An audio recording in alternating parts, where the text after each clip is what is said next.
आता ज्या प्रकारे राहुल गांधी आक्रमक होत आहेत, राहुल गांधी ज्याप्रमाणे सेंटर स्टेजवर येत आहेत, त्यामुळे आता हा युवा विद्रोह कॉकरोचकडून काँग्रेसकडे चाललाय का? राहुल गांधी त्याचा चेहरा बनतायत का? तसं होणार असेल तर पुढे राहुल गांधींची रणनीती काय असणार आहे आणि पुढे काय घडणार आहे, याबद्दल बोलण्यासाठी आपल्यासोबत मान्यवर असतील. माझ्यासोबत आहेत सध्या भाऊसाहेब आजबे, काँग्रेसचे प्रवक्ते, अजित चव्हाण भाजपचे सहमुख्य प्रवक्ते, त्याचप्रमाणे प्रणय आपल्यासोबत आहेत जे कॉकरोच जनता पार्टीतर्फे आलेले आहेत, आणि थोड्याच वेळात पुढारी वृत्तसमूहाच्या मल्टीमीडिया एडिटर मृणालिनी नानिवडेकर सुद्धा सोबत असतील. सगळ्यांचं स्वागत. मी पहिल्यांदा जातोय भाऊसाहेब आजबे यांच्याकडे. भाऊसाहेब, पहिली गोष्ट म्हणजे मोठ्या प्रमाणात सोशल मीडियावर राहुल गांधींचं काँग्रेसचं कौतुक केलं जात आहे की तुम्ही या आंदोलनात आलात. इतकंच काय, तुम्ही अचानक तो जो काही हा गनिमी कावा केला, मग थेट PM हाऊसच्या समोर काय गेलात, मग ते आंदोलन सगळं केलं, मग त्यांना अतिशय वेगळ्या पद्धतीनं राहुल गांधी जे विरोधी पक्ष नेते आहेत त्यांना पोलिसांनी घेऊन गेले वगैरे, याच्यामुळे एक वातावरण तयार झालं. अधिक हा विषय अधिक गंभीर झाला कारण LOP थेट उतरलेला आहे आता रस्त्यावरती. मोठी गोष्ट आहे, पण याच्यात एक इश्यू आहे. तो इश्यू असा की असं असलं तरी सुद्धा अजूनही त्या कॉकरोच जनता पार्टीच्या मंचावर कोणी काँग्रेसचं गेलेलं नाही. एक दोन कोणी अपवाद येते सोडून द्या, राहुल गांधी अजूनही त्यांना एन्डॉर्स करत नाहीयेत. त्यामुळे माझा पहिला बेसिक प्रश्न हा सुरू होतो, या क्षणी राहुल गांधींची लाईन ऑफ ऍक्शन आणि कॉकरोच जनता पार्टी दोघांच्या मागण्या एकच आहे, धर्मेंद्र प्रधान राजीनामा. पण मग आता हे असं स्वतंत्र चालू राहणार का? काही एकत्र येण्याची काही गोष्टी सुरू झाल्या आहेत भाऊसाहेब?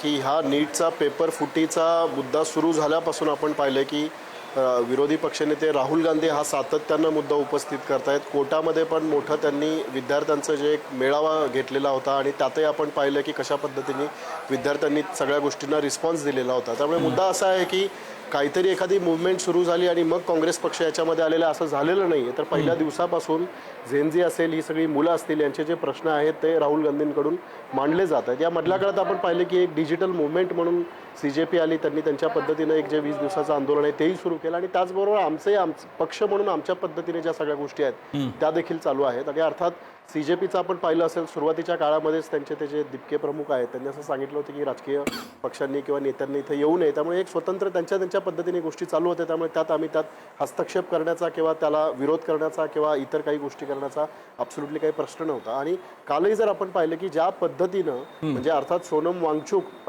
यांना 20 दिवस झाल्यानंतरही त्यांची जी तब्येत आहे ती इतकी बिघडल्यानंतरही सरकार ॲक्शन घेत नव्हतं, तेव्हा आमचे नेते पवन खेरा हे त्या ठिकाणी पोहोचले. त्यांनी सोनम वांगचुक यांची भेटही घेतलेली होती.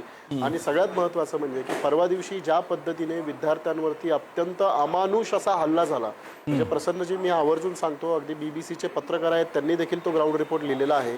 याची तुलना जालियनवाला बागशीच करता येईल. कारण सर्व बाजूचे गेट्स यांनी बंद केलेले होते, पोलीस एका बाजूने मारहाण करत होते, धुराच्या नळकांड्या फोडत होते, दुसऱ्या बाजूला गेल्यानंतर पुन्हा तिकडे त्यांना मारहाण करत होते. म्हणजे कोणताही एक्झिट रूट न ठेवता अत्यंत अमानुषपणे पेलेट गन्स असतील, ते इलेक्ट्रिक शॉक असेल, वॉटर कॅनॉन असतील, लाठीचार्ज असेल, आणि ह्या सगळ्या गोष्टी करत असताना सिव्हिलमध्ये देखील काही लोक जे आहेत ती काठ्या घेऊन मारहाण करत होती, हेल्मेट घालून मारहाण करत होती. ठीक आहे, मी त्याच्यात आता जात नाही कारण तो चर्चा आपण काल केलेली आहे भाऊसाहेब. मला आता स्पेसिफिकली आंदोलनाच्या पुढच्या टप्प्याबद्दल बोलायचं आहे. आंदोलनातला झालेला हिंसाचार, आंदोलनात पोलिसांची वागणूक, अन्य फोर्सेसची वागणूक, हे आम्ही कॉन्स्टंट दाखवतोय, अनइंटरप्टेड दाखवतोय, अनसेन्सॉर्ड दाखवतोय पुढारी न्यूज. त्यामुळे त्याबाबतीत तुम्ही चिंता करू नका. पण आता आपल्याला चर्चेचा चौकटीला सोडून चालणार नाही. मी आता जातोय अजित चव्हाण यांच्याकडे. अजितजी, विषय सुरू झाला होता धर्मेंद्र प्रधान राजीनाम्यापासून, प्रश्न होता नीटचा, आणि त्याला वेळीच सरकारकडून प्रतिसाद न दिल्यामुळे आता त्या सगळ्या वातावरणामध्ये enters Rahul Gandhi, LOP, leader of opposition, आणि आता हे प्रकरण अधिक मोठं होताना दिसतंय. संसद सत्र सुरू आहे. हे टाळता आलं असतं का अजित चव्हाण? निश्चित टाळता आलं असतं आणि त्याचा दोन्ही बाजूनी विचार व्हायला होता. प्रसन्नजी, आपण महाराष्ट्रामधले युवा आणि सिनियर संपादक आहात. मला आपल्या माध्यमातून एक गोष्ट सांगायची आहे किंवा ती अधोरेखित करायची आहे. बघा, आपण असं म्हणतात चर्चा करा, कुणाबरोबर चर्चा करायची, त्यांचं काही ठरलेलंच नव्हतं. दुसरा विषय सगळ्यात महत्वाचा, धर्मेंद्र प्रधानांचा राजीनामा महत्वाचा आहे की परीक्षांमधले रिफॉर्म्स महत्वाचे आहेत? धर्मेंद्र प्रधानच काय, त्यांनी म्हटलं तर आणखी कुणी राजीनामा दिला पाहिजे? बरं, कालच्या विषयामध्ये मी पहिला असा व्यक्ती होतो तातडीनं लगेचच की माझं असं स्पष्ट म्हणणं आहे, भारतीय जनता पक्ष आणि व्यक्तिगत सुद्धा, की कालच्या या सगळ्या मारहाणीची चौकशी झाली पाहिजे. हे मध्ये घुसलेले लोक नेमके कोण होते याचाही आपण तपास केला पाहिजे. आणि एक गोष्ट प्रसन्नजी मला खूप मनापासून असं वाटते की ही मुलं आमची आहेत हो. ही सरकारची भावना इतक्या दिवसात होती. सातत्यानं त्या ठिकाणी आमच्या पक्षाची काही मंडळी सातत्यानं चर्चा करण्याच्या संदर्भामध्ये जेव्हा प्रयत्न करत होती दिल्लीमधल्या, अजित चव्हाण एका माणसाला तरी पाठवायचं होतं. चला, अजित चव्हाणांना पाठवायचं होतं, तुमच्या भाजप युमोच्या प्रतिनिधीला पाठवायचं होतं. अभाविप भाजपचा भाग नाही याची मला जाणीव आहे, पण संघ परिवारातली संघटना आहे, त्यांच्यापैकी कोणीतरी विद्यार्थी लेवलला सुरुवात झाली असती चर्चेची. आपण दोघं एकाच पेजवर आहोत, तुम्ही पण म्हणताय, मी तेच म्हणतोय. मग एक कोणीतरी किमान जायला तर पाहिजे होतं. आता तुम्ही म्हणताय की आम्ही संवादाचा प्रयत्न करतोय, कुणाशी बोलणार. प्रसन्नजी, माझं तेच म्हणणं आहे, आपण समजून घ्या. माझं तेच म्हणणं आहे की ही जी आमची सगळी मुलं आहेत यांचं म्हणणं काय होतं की परीक्षांमध्ये पेपर फुटी होता कामा नये, ते त्याचे रिफॉर्म्स झाले पाहिजे. आपण त्याच्या सूचना करा, त्या विषयामध्ये आपण सरकारला सुचवा. आणि माझं म्हणणं काय माहितीये का, आमचं सरकार असताना ज्या पेपर फुटीच्या तळाशी जाण्याचा प्रयत्न केला ना, बरं, आणि सगळ्या जिथे कुठे बघा, पाटणा असेल, महाराष्ट्रामधली ठिकाणं असतील, आपण सीबीआय चौकशी लावली आणि या सगळ्या लोकांना जेलमध्ये घातलं ना. अजित, मी त्या मुद्द्याकडे येतो. मी फक्त एक बॅकग्राऊंड क्लिअर करतो की हा सिव्हिअर एवढा काय इश्यू झालाय, कारण हा सारखा प्रश्न विचारला जातोय की राजीनामाच का मागतायत. त्याच्याबद्दल अनेक पत्रकारांनी, विश्लेषकांनी, मान्यवरांनी बोलून झालेलं आहे. या प्रकरणात विद्यार्थ्यांच्या आत्महत्या झालेल्या आहेत. या प्रकरणामध्ये शेवटी एअरफोर्सची विमानं ही पेपर वाहतुकीसाठी वापरली गेलेली आहेत, which is not system failure but institutional collapse. प्रक्रियेतील न्यूनता नसून संस्थात्मक गडगडणे आहे, अशा प्रकारे वर्णन झालेलं आहे. म्हणून ज्याची जबाबदारी आहे अशा व्यक्तीचा तो राजीनामा. आणि अजित चव्हाण, मी तुम्हाला काय सांगू, तुम्ही त्यावेळी पत्रकार होता. अशोक चव्हाणांच्या सासूबाईंचा फ्लॅट होता म्हणून त्यांचा राजीनामा घेतलात. विलासराव देशमुख फक्त राम गोपाल वर्माला घेऊन गेले म्हणून त्यांचा राजीनामा घेतला. बाकी सोडा, आर पाटलांचं विधान आउट ऑफ कॉन्टेक्स्ट होतं, त्यांचा राजीनामा घेतला. इकडे तर धडधडीत गोष्टी दिसत आहेत, मग राजीनामा का नको. एनिवे, मला आणखी आमचे 2 गेस्ट आलेले आहेत. मला मृणाल मॅडमही दिसत आहेत आणि प्रणय अहिरे आहे, पण बहुधा त्याचा डिस्कनेक्ट झालाय, अन्यथा मी त्याच्याकडे गेलो असतो. मृणाल मॅडमकडे जाऊयात. मृणालजी, आपला विषय सुरू आहे. राहुल गांधी आता या सगळ्या सिनारिओमध्ये एंटर झालेले आहेत कालपासून. आता या गोष्टीची दिशा कशी बघतायत या आताच्या आंदोलनाच्या? एकतर लक्षात घेतलं पाहिजे की राहुल गांधी यांना खरा इश्यू अगदी योग्य वेळा पकडता आलेला आहे. याबद्दल खरोखरच काँग्रेस जे काय झालं त्या घटनाक्रमाबद्दल देवाचे आभार मानले. आतापर्यंत राहुल गांधी खोटं मतदान, मतयंत्र, मतदार यादीतले घोळ असे विषय घेऊन प्रेझेंटेशन करत होते. पण त्यापेक्षा जनतेच्या मनात असलेला आणि जनता ज्यासाठी रस्त्यावर उतरलेली आहे असा एक मुद्दा त्यांना सापडलेला आहे. आज प्रेझेंटेशन करताना देखील ते अत्यंत व्यवस्थित बोलत होते. त्यामुळे कुठेतरी 100 खासदार असलेल्या राहुल गांधींना पुढच्या निवडणुकांसाठी काहीतरी लिव्हरेज मिळायची शक्यता निर्माण झाली आहे, हे प्रत्येकाला मान्य करावं लागेल. भारतीय जनता पक्ष ते उघडपणे मान्य करणार नाही, पण मोदी यांना आव्हान देणारा एक कोणीतरी जो प्रतिनायक असावा लागतो तो कदाचित इथे तयार झालाय. यात आता कॉक्रोच पार्टीला ते स्वतः भोवती कसं घेतील, किंबहुना त्यांच्या आई असलेल्या सोनिया गांधी यांनी इंटरव्हीन करून तुम्ही वांगचूक यांना भेटायला जा हे सांगून पवनखेडा जसे गेले, आता उल्लेख केला भाऊसाहेब आजबेंनी, त्याबद्दल काँग्रेसला कुठेतरी एक उत्तम दिशा मिळालेली आहे, हे मान्य करावं लागेल. दुसरा मुद्दा असा आहे प्रसन्न, तुम्ही ज्याचा उल्लेख केला आता, कोणतरी आंदोलक काहीतरी म्हणतायत म्हणून राजीनामा देण्याची भारतीय जनता पक्षाची आतापर्यंतची परंपरा नाही. धर्मेंद्र प्रधान हे भारतीय जनता पक्ष आणि संघ परिवारासाठी एक महत्वाचं नाव आहे. भारतीय जनता पक्ष असा डिफेन्स घेऊ शकेल की आता परीक्षा झाल्या, आपण केलं की खरोखरच हेलिकॉप्टरची मदत घेऊन सैन्य दलांच्या मदतीने प्रश्नपत्रिका पोचवाव्या लागल्या, इतकी वेळ आली, हे सिस्टमिक फेल्युअर आहे. त्याच्यासाठी धर्मेंद्र प्रधान यांचा बळी देणं भारतीय जनता पक्षाला मान्य असेल का हा मुद्दा आहे. आणि आज आता दिसतंय की राहुल गांधी त्या मुद्द्यावरूनच सुरुवात करतायत. कॉक्रोच जनता पार्टीची पण मागणी आहे. पण आता ही चर्चा पुढे कशी जाऊ शकते खरंय. आणि जो गतिरोध आहे तो कसा दूर होऊ शकतो, बरोबर आहे. एक मुद्दा. आणि केवळ एक वाक्य उच्चारते, हम्म. आता जुना परिवार देखील या सगळ्यात पुन्हा एकदा शिरलेला आहे. एक्झॅक्टली. तिथे आलेले लोक हे कसे नक्षल समर्थक आहेत, कसे ते सिस्टीमला आव्हान देत आहेत, असं नरेटिव्ह सुरू झालंय. आणि अजित चव्हाण या प्रश्नाचं उत्तर देतील. राहुल गांधी यांना मोठं करण्यासाठी भारतीय जनता पक्षाने देखील ठिकठिकाणी आंदोलनं सुरू केली आहेत. सत्ताधाऱ्यांनी आंदोलनं सुरू करायचं कारण काय, हा मला पडलेला प्रश्न आहे प्रसंगाची. नक्की मी हा प्रश्न अगदीच राखीव ठेवतो अजितसाठी, कारण तुम्ही म्हणता ते बरोबर आहे. अमित साठम आज काँग्रेसच्या कार्यालयावर गेल्याची सुद्धा बातमी आपण चालवली आहे. पण त्यापूर्वी मी प्रणयकडे जातो. प्रणय अहिरे आपल्यासोबत आहेत, कॉकरोच जनता पार्टीचे. प्रणय, तुम्ही सुरू केलेली मागणी आता थेट प्रमुख राष्ट्रीय पक्ष, लीडर ऑफ ऑपोजिशन पुढे घेऊन जात आहेत. फक्त एक आहे, त्यांनी अजूनही ते तुमच्या मंचावरती नाही, ते त्यांचा आता रूट पुढे घेऊन जात आहेत.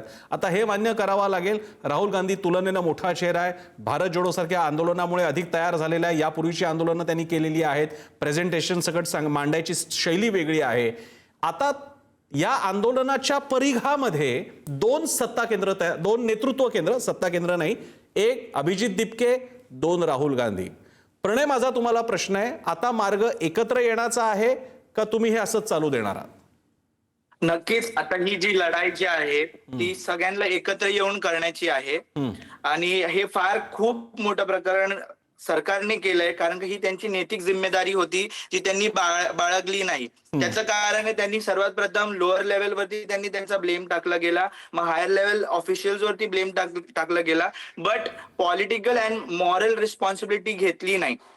आणि आम्ही हे प्रोटेस्ट जे केलं पहिल्या दिवसापासून, यांनी याच्यात दखल न देता त्याच्यावरती टीका कशी करायची, मुलांना कसं आपण कोणत्या गोष्टीमध्ये अडकवू शकतोय, या गोष्टीमध्ये यांनी फसवलं गेलं. बट आज जनता, पूर्ण भारत जनता एकत्र आली आहे. नक्कीच एलओपी सुद्धा आलेले आहे, पण ह्याची काय पुढे वाटचाल जी होईल ते अभिजित दिपके यांची भूमिका होईल. आणि कॉकरोच पार्टी या सुद्धा गोष्टीला समर्थन करेल जे अभिजित दिपके आम्हाला जे बोलतील. पण तसं बघितलं गेलं तर अन्यथा दुसऱ्या पार्टीजनी पण आमच्या प्रोटेस्टला समर्थन केलंय, कारण की हे जेन्युइन मुद्दा आहे की नीटमुळे आम्ही एकच मुद्दा पकडून चाललोय, ते आहे नीटमुळे 20 मुलांची जी हत्या झाली आहे, ही हत्या नसून एक क्रिमिनल नेटवर्क आहे आणि एक इन्स्टिट्यूशनल मर्डर आहे, ज्याला हे सरकार पाठिंबा देते आहे का, या मुद्द्यावरती हा प्रोटेस्ट सुरू झाला. त्याच्यावरती सरकारने पहिल्या दिवसापासून डायलॉग न करता आमच्यावरती टीका केली. आम्ही तेव्हा सुद्धा आम्ही कोणत्या पॉलिटिकल बॅकिंगला नव्हतो. याच्यात पॉलिटिकल बॅकिंग सुद्धा हा प्रश्न नाहीये. हे पॉलिटिकल पार्टीज आता सपोर्ट करायला लागलेत. पण प्रणय एक तर मान्य करावं लागेल, एक तर मान्य करावं लागेल की ठीक आहे, तुमचं आता आउटफिट आहे, हा मोर्चा आहे ज्याचं नाव आहे कॉकरोच जनता पार्टी. हा राजकीय पक्ष नाही, ही संघटना सुद्धा नाही माझ्या माहितीनुसार. तुम्ही अजून काही स्थापनच नाही केलेलं. हे एक सोशल मीडिया कॅम्पेन आहे जे आता फिजिकली आपल्याला बघायला मिळते. त्याला फिजिटल नावाचा सुद्धा शब्द आहे, फिजिकल अँड डिजिटल, अशा प्रकारचा फिजिटल फॉर्म ऑफ ॲजिटेशन आहे. माझा तुम्हाला प्रश्न असा आहे, याचं कितीही कौतुक असलं प्रणय, तरी सुद्धा भारतासारख्या देशात पुढे जाण्यासाठी जमिनी फोर्स लागतो, तुम्हाला आंदोलनाची सगळी यंत्रणा लागते आणि विषय देशभर नेण्यासाठी, संसदेत विधिमंडळात नेण्यासाठी तुमची माणसं लागतात. आज घडीला हे काँग्रेसकडे आहे. अशा वेळी तुम्ही हा दुरावा ठेवणं किंवा फक्त आम्ही व्हर्च्युअलीच करत राहणार, आम्ही फक्त जंतर मंतरवर राहणार, शेवटी पुढचा प्लॅन काय आहे प्रणय? नक्कीच काँग्रेसनी अभिजित दिपकेंना भेटणं गरजेचं आहे, संवाद साधणं गरजेचं आहे. त्या हिशोबाने ते केलेलं गेलं. आमच्याबरोबर जो जोडायला तयार आहे, आम्ही त्यांना पाठिंबा द्यायला त्यांच्याबरोबर चालायला रेडी आहे. पण हा मुद्दा फक्त आणि फक्त स्टुडंट्स आणि नीटचा असला पाहिजे. प्रणय, मला तुमच्या युवा जोश तुमच्यातला मला दिसून आला. काँग्रेसने अभिजित दिपकेंना भेटायला यायला पाहिजे, हा तुमचा युवा जोश मला भावून गेलेला आहे. भाऊसाहेब आजबे त्या बाबतीत मनात म्हणत असतील काहीतरी, ते मी त्यांना नंतर विचारणार आहे. त्यापूर्वी मी शेखरकडे जातो. आमचा प्रतिनिधी शेखर दिल्लीमध्ये आता पोहोचलेला आहे. शेखर, काय ताजे अपडेट्स आहेत, विशेषतः आता राहुल गांधी या विषयामध्ये उतरल्यानंतर जंतर मंतरवरती काय वेव्हज आहेत, काय वाइब्स आहेत? प्रसन्न सर, बरोबर आहे. जसं तुम्ही मगाचपासून बोलताय की दोन याला नेतृत्व आता तयार झालेले आहेत. एकीकडे काल राहुल गांधी यांच्या रूपाने त्या ठिकाणी आक्रमक पवित्रा त्या ठिकाणी पाहायला मिळाला आणि दुसरीकडे दिपके यांचं हे आंदोलन आणि तिथली आजची परिस्थिती दाखवतो. कालपेक्षाही आज या ठिकाणी मोठ्या प्रमाणात लोक जी आहेत ती याला दाखल झालेली आहेत. तरुणाई जी आहे ती दाखल होताना देखील पाहायला मिळते आणि ही गर्दीच त्या ठिकाणी उत्स्फूर्त गर्दी त्या ठिकाणी दाखवून जाते की तरुणाईच्या मनामध्ये किती मोठ्या प्रमाणात आक्रोश आहे. धर्मेंद्र प्रधान यांचा राजीनामा घ्या इतकीच मागणी या सगळ्यांची आहे आणि खर तर या मागणीसाठीच हे सगळेजण जे आहेत ते रस्त्यावरती उतरलेले. तर अर्थातच या ठिकाणी आता हे आंदोलन सुरू आहे. आपल्याला या दोघांच्या नेतृत्वामध्ये खर तर जी धार गेल्या काही दिवसांपासून पाहायला मिळत होती, जे आंदोलन पाहायला मिळत होतं त्यामध्ये अधिकच त्या ठिकाणी वाढ होताना आता दिसते. आणि अर्थातच राहुल गांधी देखील या ठिकाणी येऊन त्यांची भेट घेतील अशी देखील शक्यता आहे. त्यामुळं निश्चित या संपूर्ण परिसरात आपण जर बघितलं तर अशा पद्धतीनं लहान मुलं देखील या आंदोलनाला येऊन पाठिंबा देत आहेत. त्यामुळं या सगळ्यांमध्ये किती रोष जो आहे तो या ठिकाणी व्यक्त शेखर, आपण अपडेट घेत राहू आपण. मला फक्त एक शेवटचा राऊंड घ्यायचा आहे कारण वेळ मर्यादा कमी आहे. मगाशी आपल्याला राहुल गांधी सुद्धा दाखवायचे होते. मी जातोय भाऊसाहेब आजमींकडे. भाऊसाहेब, ही प्रेस कॉन्फरन्स आता सगळी पाहिली, चांगली गोष्ट आहे. तुम्ही पण मागण्या मान्य केलेल्या आहेत, स्पेसिफिक मान्य केल्या, 3 मागण्या दिलेल्या आहेत. पुढे काय? तुम्ही संसदेमध्ये काही वेगळा प्रस्ताव आणणार आहात का? डिबेटची मागणी करण्यासाठी संसद वरती मागणी करणार आहात का? तुम्ही आंदोलनामध्ये प्रत्यक्ष उतरणार आहात का? तुम्ही तुमच्या एक स्टेट युनिटला आदेश देणार आहात का? राहुल गांधींनी प्रेस कॉन्फरन्स तर घेतली, पण पुढचा रोडमॅप कुठे आहे?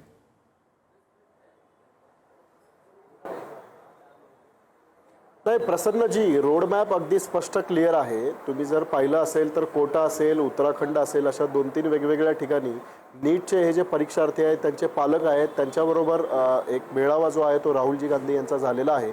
आणि संसदेमध्ये देखील हा प्रकार घडल्यानंतर लगेच तातडीनं विरोधी पक्षनेते हे ओम बिर्ला यांना भेटले, सभापतींना, आणि यावर चर्चा झाली पाहिजे. जी काही अमानुष लाठीचार्ज झाला विद्यार्थ्यांवरती त्यावर चर्चा झाली पाहिजे अशी मागणी केली. जर त्याच दिवशी ती मागणी मान्य झाली असती तर मला वाटतं हा पुढचा प्रकार काही घडलाच नसता. परंतु यावर बिर्ला यांनी असं उत्तर दिलं की मला सरकारला विचारावं लागेल. त्यामुळे मुद्दा असा आहे की काल देखील जे पंतप्रधान निवासाच्या ठिकाणी आंदोलन करावं लागलं ते करण्याशिवाय राहुल गांधींना काँग्रेसला कोणताही पर्याय राहिलेला नव्हता. त्यामुळे तिथे जावं लागलेलं होतं.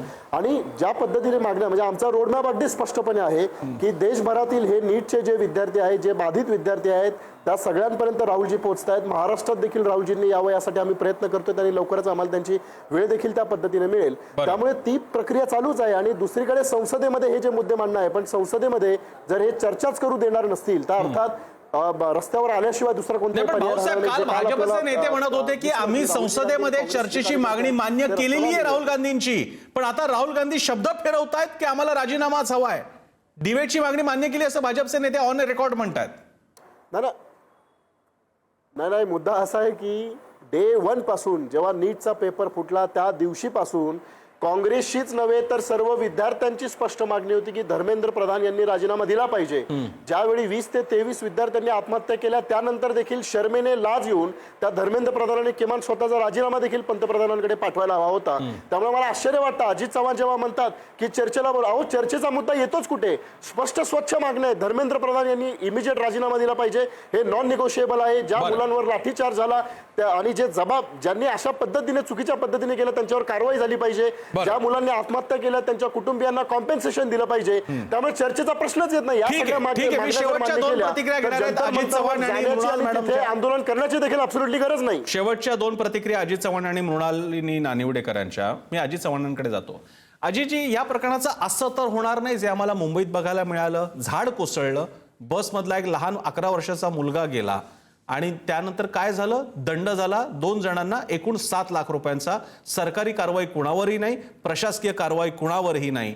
माझा तुम्हाला प्रश्न आहे, माझे स्वतःचा हंच असा आहे की राजीनामा एक्सेप्शनल आहे. म्हणजे मला आता जेवढं मी भाजप सरकार गेल्या 12 वर्षातलं रीड करतोय, राजीनामा होणार नाही, पण कुठली तरी कारवाई होईल, कदाचित खाते बदलतील किंवा तत्सम काहीतरी होईल असं मला वाटतंय. काही नाही तर किमान चौकशी प्रत्यक्ष होणं किंवा या दिशेने काहीतरी पुढे जाईल. माझा आपल्याला प्रश्न आहे आणि जो अनेकांनी विचारलेला आहे, भाजप हा आत्मविश्वासाचा, भाजप हा आता ॲरोगन्समध्ये कन्व्हर्ट होत चाललाय का? आपण जनाधार असलेला एक पक्ष आहोत आणि त्यामुळे हा जनाधार सतत हाच आहे. त्यामुळे आपल्याला या विरोधकांची, तरुणाईची दखल घ्यायची गरज नाही. आत्मविश्वास ॲरोगन्समध्ये कन्व्हर्ट होतोय का? अजिबात नाही. मी कालपासून सातत्यानं सांगतो आहे की या विद्यार्थ्यांच्या असंतोषाला ढाल करून याचं राजकारण करणाऱ्या लोकांनी याचा निश्चितपणे विचार केला पाहिजे. इथे आता प्रणय बसलाय. प्रणवला मला इतकंच सांगायचंय, प्रणव, तुम्ही सगळी मुलं या देशाचं भविष्य आहात, तुम्ही आमची मुलं आहात. मला आपल्याला इतकंच सांगायचंय प्रणव की या परीक्षांच्या एकूण सगळ्या सिस्टीममध्ये रिफॉर्म्स आले पाहिजे. याकरता एखाद्याचा राजीनामा घेऊन हे प्रश्न सुटतील का, तर आपण सूचना दिल्या पाहिजे, ही सिस्टीम चेंज केली पाहिजे, बदलली पाहिजे. आणि पण ज्या हिशोबाने या तुम्ही सगळ्यात प्रतिक्रिया देत आहेत युवांना, जे त्यांचं व्हायला काय, नको त्या होतं, गोष्टीचं प्रणव. काय आहे? ज्या हिशोबाने तुम्ही प्रतिक्रिया प्रणव, देत मला आहेत तुम्हाला युवांना, इतकंच मारतायत, सांगायचंय त्याचं की- काय आहे? नाही, तुम्ही पहिल्या दिवसापासून ज्या आमच्यावर डायलॉग नाही पद्धतीनं केलात, या काही बोललात नाही. आंदोलनाला हिंसक वळण लावलं गेलं. नाही प्रणव, आम्ही पीसफुल आहे. फर्स्ट डे पासून आम्ही पीसफुल डायलॉग प्रोटेस्ट करतोय. कुणाबरोबर करायचं? तुम्ही डायलॉग करायलाच आले नाही. अतिशय याचं सरकारसाठी कौतुक आहे युवकांची विद्यार्थ्यांचं बोलणी नाही, की त्यांनी- काहीच नाही. फक्त त्यांना टीका केली, त्यांना त्यांच्या आतमध्ये आक्रोश भरवला गेला सरकारद्वारा. आणि आज नाही. पीसफुली नाही. उभे राहून सुद्धा असं- तुम्ही आमच्याबरोबर असं वागलात, हे खूप चुकीचं आहे. आणि जनता तुम्हाला माफ नाही करणार आणि ठीक आहे. युवक तर तुम्हाला माफ नाही करणार. अजित, थोडक्यात, कारण मला शेवटची प्रतिक्रिया सुद्धा घ्यायची आहे. नाही, याच्यामध्ये एक आहे. नाही, असं नाही प्रसन्नजी, थोडासा वेळ आपल्याला द्यावा लागेल. कारण आपण सगळे राऊंड घेतले, आमची जर बाजू न मांडता आपण असं करू बोला नका. बोला मला थोडा अजितराव, वेळ द्या. बोला. चव्हाण, कारण आता मला मी जर प्रणवला तोडलं असतं तर तो चुकीचा संदेश अरे जाईल. ठीक आहे, प्रणव, अजित तुम्ही चव्हाण, सगळे कळलं आमची मला, मुलं प्लीज आहात. कम्प्लीट, कळलं मला. एकतर सगळ्यात बोला. महत्वाचं या सगळ्यामध्ये हो प्रसन्नजी, तुम्हाला एकच बाजू मांडायची तर मी अरे कार्यक्रम अजित सोडून चव्हाण, निघून मी जातो. आलो, थांबा तुम्हाला जरा. टॉस दिला, आता बोलू तुम्ही द्या थेट मला. मुद्द्यावर या, एवढी विनंती आहे माझी. अहो मग मला बोलू तर द्या तुम्ही, संपादक महोदय. तुम्हीच बोलणार असला तुम्ही गप्पा बसतो. माझं म्हणणंच इतकं आहे, या सगळ्या विषयामध्ये राजकारण प्रणव जे घुसवलं गेलं, या सगळ्या विषयाला एक प्रकारे आता सुद्धा आणखी तुमच्या असंतोषाचा वापर जो राजकारणाकरता केला जाईल, याकडे आपण सगळ्यांनी नीट लक्ष ठेवा. याच्यामध्ये चर्चा करायला एक रचना असावी लागते. ती रचना आपल्याकडे दुर्दैवानं नव्हती. तुम्ही सगळी आमची मुलं आहात. तुमच्या बरोबर जे काल घडलं, मी तर काल मागणी केलेली आहे की याच्यामध्ये नेमकं काय घडलं त्याची नीट चौकशी झाली पाहिजे. आणि याच्यामध्ये प्रणव, एक गोष्ट लक्षात घ्या, या देशाचे नागरिक म्हणून तुम्हाला जितके अधिकार आहे ना, तुमच्या जबाबदाऱ्या सुद्धा आहे. अभिजित दिपकेना सुद्धा तुम्ही विचारा की त्या ठिकाणी जे हिंसक आंदोलन झालं, 178 पोलीस जखमी झाले. बाळ, आपण आणि देशाच्या एवढी लाखोनी सगळ्या जनता आणि ते घुसून जखमी अशी झाली, त्याचं हुलडबाजी काय? करून महिलांबरोबर अत्याचार झाला, त्यांचा काय? 18 वर्षाच्या खालील मुलींबरोबर मी अजित तुम्हाला वेळ दिला होता. वागणूक केली, प्रणय, मी त्याचं तुम्हाला काय? देऊ शकत नाही वेळ. प्रणय, प्लीज, आपल्या तुम्हाला आता देशाची डिबेटवरती जी खूप वेळ सिस्टीम द्यायचा आहे, आहे, हे समजून घ्या. मी इन्फिनाइट वेळ नाही देऊ शकत. अजित, त्या प्लीज वाक्य कम्प्लीट करा, कारण मला पुढे जायचं आहे. त्या सिस्टीम प्रमाणे आपल्याला गेलं पाहिजे आणि संसदीय पद्धतीने या चर्चा घडल्या पाहिजे, अशी माझी आपल्याला विनंती. ठीक आहे, मृणालजी, तुमची कमेंट. एकतर आपण लक्षात घेतलं पाहिजे, हे आंदोलन जे फेसलेस होतं त्याचं महत्व लक्षात घेण्यामध्ये भारतीय जनता पक्षाच्या नेतृत्वातलं सरकार अपयशी ठरलं. संवाद हा प्रत्येक लोकशाहीत आवश्यक असतो. तो भारतीय जनता पक्षाने आता सुरू केला हे निश्चित आहे, पण त्याला विलंब झालेला आहे. या विलंबाचा फायदा घेत राहुल गांधी अत्यंत योग्यरित्या त्यांच्या पक्षाच्या दृष्टीने मैदानात उतरली आहेत. आता कोणतीही चर्चा करताना मंत्र्याचा राजीनामा पहिल्यांदाच घेतला जाणार नाही, हे अगदी मान्य आहे. पण संसदेचं अधिवेशन सुरू असताना देशाच्या लोकशाहीच्या चौकटीत या विषयावर चर्चाच होऊ शकेल. जे काय आंदोलन त्यात शिरलेले काही लोक संसदेकडे जात होते, तर पोलिसांनी त्याबद्दल बळाचा वापर करणं हे पोलिसांच्या दृष्टीने योग्य आहे. मुद्दे कुठले आहेत? देशातली तरुणाई अस्वस्थ आहे, नोकऱ्या मिळत नाहीये, शिक्षणाचा उपयोग होत नाहीये. हा वेकअप कॉल आहे सरकारसाठी. आणि मोदींच्या नेतृत्वातलं सरकार याकडे कसं बघतं, या लक्ष ठेवणं आपल्याला अत्यंत आवश्यक आहे. साधारणतः लोकशाहीत चर्चा हाच आत्मा असतो. अनायसे संसदेचं अधिवेशन सुरू आहे. कदाचित ते अधिवेशन सुरू आहे म्हणूनच आंदोलनाला जोर आलेला आहे. त्यामुळे देशातील प्रश्न सोडवण्यासाठी मोदी आणि राहुल गांधी यांनी एकत्र एका चर्चेच्या टेबलवर बसावं आणि त्यातून मार्ग काढावा ही आजची देशाची अवस्था लक्षात घेता अत्यंत गरजेची गोष्ट झालेली आहे. आपल्या दुर्ळाज कार्यक्रमाच्या शेवटी सरकार कोणतंही असो राजीनामा घेणं देणं हा एक साधारणपणे ऑकवर्ड म्हणजे एक नकोशी गोष्ट असते, ती केली जात नाही कारण त्याच्यामुळे आपला एक पराभव झाल्यासारखा वाटतो. मुळात काहीतरी माघार घेणं हा पराभव आहे, ह्या आपल्या मध्ययुगीन कल्पना आहेत. लोकशाहीमध्ये सरकार जर का जनतेसमोर हरत असेल तर लोकशाहीची जी मूल्यात्मक चौकट आहे त्यामध्ये तो एकूण लोकशाहीचा विजय आहे आणि यामुळे जनतेच्या आग्रहामुळे मागण्या पूर्ण होतात, सरकार झुकतं, सरकार पूर्ण करतं आणि त्याचमुळे जनता हिंसक मार्गांना लागत नाही, क्रांतीच्या मार्गाला लागत नाही, बेकायदेशीर गोष्टी करत नाहीत. कारण आपण अजिटेशन केल्यानंतर, सत्याग्रह केल्यानंतर, अहिंसक आंदोलनं केल्यानंतर सरकार ऐकतं. त्यामुळे सरकार जेव्हा पक्षीय अभिनिवेश सरकार म्हणून स्वतःच्या अंगावर घेतं तेव्हा कारण नसताना आयडेंटिटी कॉन्फ्लिक्ट तयार होतो की आम्ही का झुकायचं. वस्तुतः ते झुकणं नाहीये, ते सिस्टीमने दिलेला तो प्रतिसाद असतो. पण ते समजत नसेल तर मग हे असंच होतं. मग त्यातून सगळीकडे दोन्हीकडनं एक कठोरपणा राबवला जातो. आम्ही राजीनामा घेतल्याशिवाय राहणार नाही, आम्ही घेणार नाही किंवा आम्ही देणार नाही. त्यातून होतो तो सध्याचा दिल्लीतला सगळं राजकीय नाट्य. काय होतंय आपण बघणार आहोत, पण तुर्तास इथेच थांबूया. पाहत राहा पुढारी न्यूज.